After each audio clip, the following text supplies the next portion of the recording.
সুখের মুহূর্ত আমি যখন রিয়ার চোখে পানি দেখতাম মনে হতো পৃথিবীর সমস্ত দুঃখ আমার মাঝে ভর করেছে। আজ এতদিন পর রিয়া আবার আমার কাছে ফিরে আসছে, কিন্তু এবারও আমি আমার ভালোবাসাগুলো রিয়াকে বলতে পারবো কিনা আমি জানি না।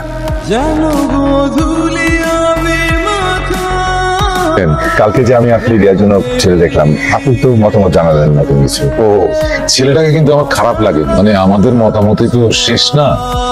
ওখানে রিয়া কি বলে, রিয়ারা তো পছন্দ অপছন্দের ব্যাপারটা জানা উচিত, তাই না? রিয়া তো এখানে আছে, তাহলে ডাক দিই। হ্যাঁ রিয়া, মামনি এদিকে আসতো। বড় চাচা, আমি তোর জন্য কালকে একটা ছেলে দেখতে গেছিলাম, সেটা ভালো মনে হয়েছে, কিন্তু আমাদের মনে হলে তো হবে না। তোর তো একটা মতামতের ব্যাপার আছে, কি বলিস? আমি আর কি বলবো, তোমাদের যেটা ভালো মনে হয় সেটাই করো। কথা বলে টাইম ফিক্সড করে নিয়ে। কি বলতেছো চাচা? এটা হচ্ছে না, অপরিচিত ছেলের সাথে রিয়া গিয়ে হুঠাৎ দেখা করে বলবে, এটা হয় নাকি?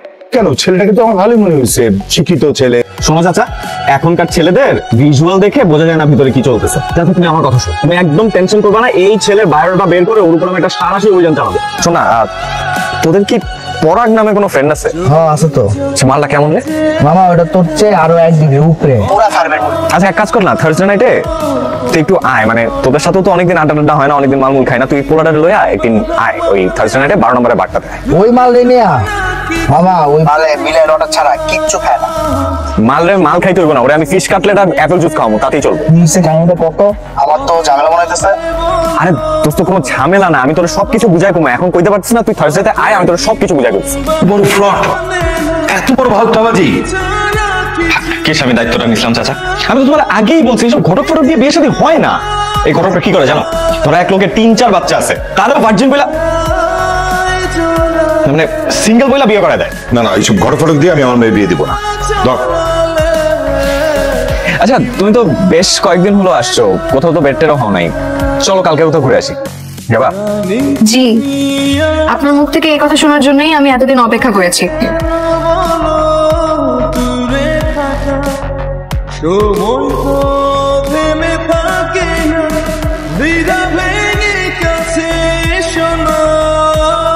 আপনার রুবেল হাওলাদারের কথা মনে আছে?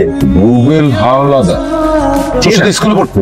হ্যাঁ, রুবেল হাওলাদারের ছেলের সাথে আমি বিয়ের ব্যাপারে কথা বলে আসছি। তাই নাকি? ওরা বলছে শুক্রবার দিন আসবে, সামনে শুক্রবার এসে যদি রিয়া মামুনিকে পছন্দ হয় তাহলে ওই দিন ওরা আংটি পরিয়ে দেবে। কি ভালো করছে না ভাইজান? খুব ভালো করেছিস। আচ্ছা রিয়া, তুই কি বিয়েটাতে রাজি? রাজি হবো না কেন? রাজি না হলে কি আমি শুধু শুধু হাতে আংটি পরে ঘুরে বেড়াচ্ছি? দেখ, আংটিটা কি সুন্দর না? কি হলো, চুপ করে আছিস কেন? নাকি গোয়েন্দাগিরি করে ওই ছেলের ব্যাপারে খারাপ অভ্যাস বের করে ফেলছিস? শোন আয়ান, কথাবার্তা যদি বলতে পারিস ডিরেক্টলি বলবি, না হলে এত ঘুরে পেঁচা না কথা বলারই দরকার নেই। যাই, আমার ক্ষুধা লাগছে।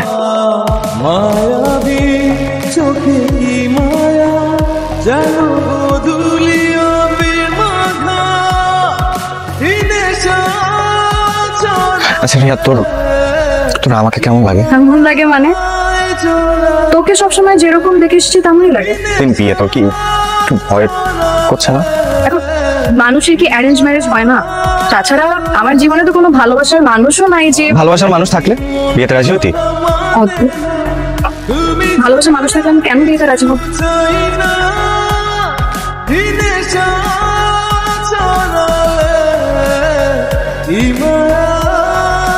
কি রে, কই ছিলে এতক্ষণ?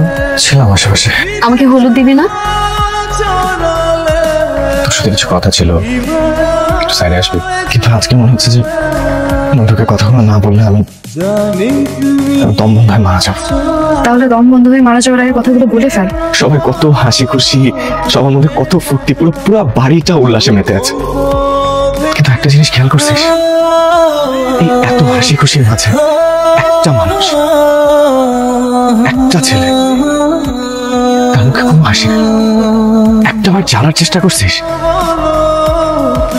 কেন ছেলেটার মুখে হাসি নেই? কেন ছেলেটার মুখে হাসি নেই? কারণ ছেলেটা তোকে ভালোবাসে। আয়ান,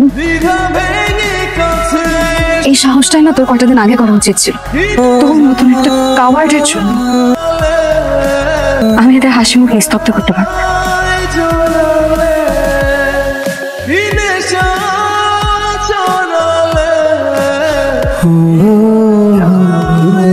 তোকে দেখতে ইচ্ছে করছিল তাই আসছি।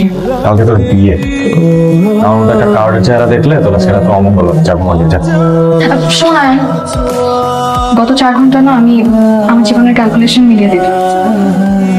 আসলে আমাদের এই ছোট্ট জীবনে আমি ভালোবাসার মূল্যায়ন করা উচিত। কি বলতো, তাকায় আসছিস কেন? নাকি তুই কিছুক্ষণ আগে আমাকে যা বলছিস সব মিথ্যে? বাবা মিথ্যা কেন বললাম? যা বলছি সব সত্যি বলছি। তাহলে চল, দাঁড়ায় আসছিস কেন? পালাই। বাবা মানে তোকে এখন একটু মানে টানে বুঝাতে গেলে না আমাদের জীবনের হিসাব মিলাতে পারবা। তাড়াতাড়ি কর। জামাটা পাল্টায় আসি। চার মাস আরে নাই তাড়াতাড়ি চল।